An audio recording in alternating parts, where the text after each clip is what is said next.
Blast हुआ है और उसमें 6 नमाजियों की और करीब 100 लोगों की इंजरी हुई थी। पहले मुंबई एटीएस ने, जिसको इन्वेस्टिगेट कर रहे थे हेमंत करकरे साहब, शहीद हेमंत करकरे, और उसके बाद वो इन्वेस्टिगेशन गया एनआईए के पास।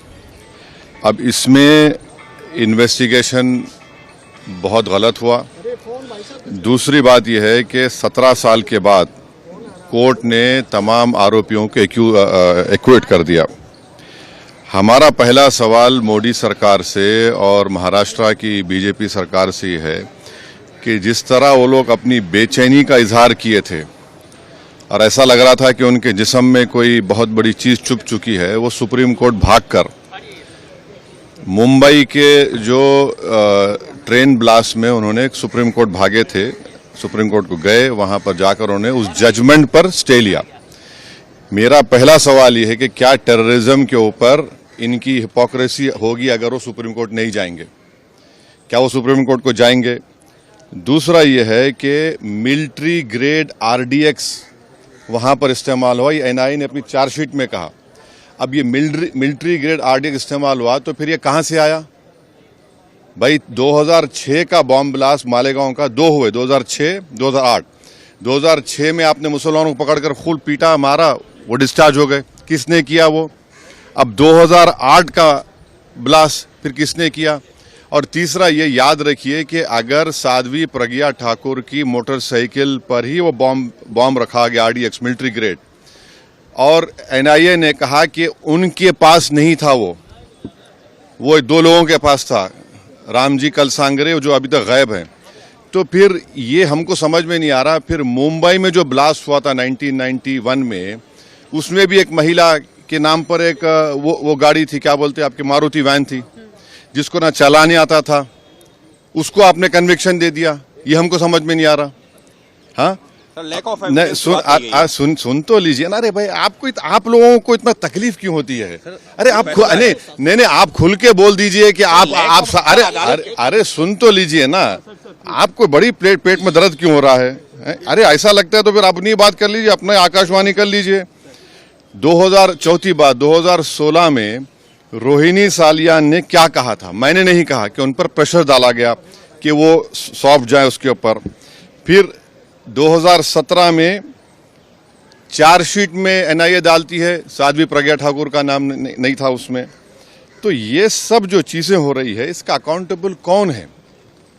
समझौता ब्लास्ट किसने किया नहीं मालूम, मक्का मस्जिद का ब्लास्ट किसने किया नहीं मालूम, मुंबई ट्रेन ब्लास्ट किसने किया नहीं मालूम, 2006 मालेगांव किसने किया नहीं मालूम, 2008 किसने किया नहीं मालूम। तो फिर कौन है? अगर वाकई में जिन लोगों ने ये किया है वो तो खुले फिर रहे हैं। फिर हम मोटा मोटा सवाल यही कर रहे हैं कि क्या मोदी सरकार, क्या महाराष्ट्र की सरकार सुप्रीम कोर्ट जाकर इस जजमेंट पर स्टे लगाएगी नहीं लगाएगी? आतंकवाद से मुकाबला करने का दोहरा रवैया नहीं हो सकता, और जो मरने वालों का क्लोजर नहीं हुआ, चाहे वो मुंबई ट्रेन ब्लास्ट हो, चाहे समझौता हो, मालेगांव 2006 हो, मालेगांव 2008 हो, मक्का मस्जिद हो, अजमेर ब्लास्ट हो, इसका क्लोजर नहीं हुआ पीड़ित परिवार के लिए जो अपने रिश्तेदारों को, अपने लव वंस को खोए हैं। सर, भगवा आतंकवाद के लिए बात कही गई थी, इस केस के लिए कहा गया था भगवा आतंकवाद। इस मामले को चाहेंगे कि महाराष्ट्र की सरकार चुनौती दे सुप्रीम कोर्ट में? एनआईए है, सेंट्रल गवर्नमेंट भी है ना। पापा जी को क्यों भूल जा रहे आप लोग? एनआईए भी तो है। एनआईए किसके अंडर काम करती है? एनआईए तो गवर्नमेंट ऑफ इंडिया के अंडर काम करती है। रोहिणी सालियान का स्टेटमेंट है, मिलिट्री ग्रेड अगर आरडीएक्स इस्तेमाल हो रहा है तो भाई साहब ये कहां से आया? ये बड़ा सवाल है। सर, भगवा देखिए, छोड़िए ना, सुनिए हमारी बात को। आपको एक ही रट लगा हुआ है। नहीं, सुन लीजिए ना, सुन लीजिए एक बात सुनिए। अच्छा, तो इसका मतलब आप हेमंत करकरे को गाली दे रहे हैं? बोलिए खुल के आप लोग, जिसने अपनी जान इस देश के लिए दे दी, बोलिए हेमंत करकरे झूठा था। अरे आप एक बात समझिए कि हमारी एनआईए एक प्रीमियर इन्वेस्टिगेटिव एजेंसी है। उनका अगर इस तरह का रवैया रहेगा तो इंटरनेशनल लेवल पे क्या असर पड़ेगा, इसको आपको जानना चाहिए। आपको जानना चाहिए in the context of Pulwama also. सब चीज आपको देखना पड़ेगा। लेकिन कल ही गृह मंत्री ने हाउस में साफ कहा है कि कोई भी हिंदू आतंकवादी। हाँ, तो आप कह रहे हैं कि वो सुनकर जजमेंट आया? मैं नहीं कह रहा हूं, आप कह रहे हैं, वही कहना चाह रहे हैं कि आप नहीं आप नहीं अरे छोड़िए ना। महात्मा गांधी को मारने वाला कौन था? चीनी था, है? राजीव गांधी को मारने वाला कौन था? इंदिरा गांधी को कुछ ने मारा?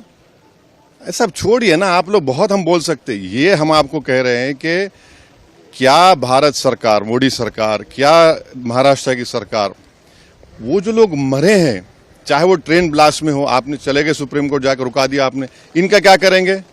मालेगांव 2006 किसने किया, 2008 किसने किया? देखिए हम सच बात कर रहे थे, रहमत बरस रही है। Thank you.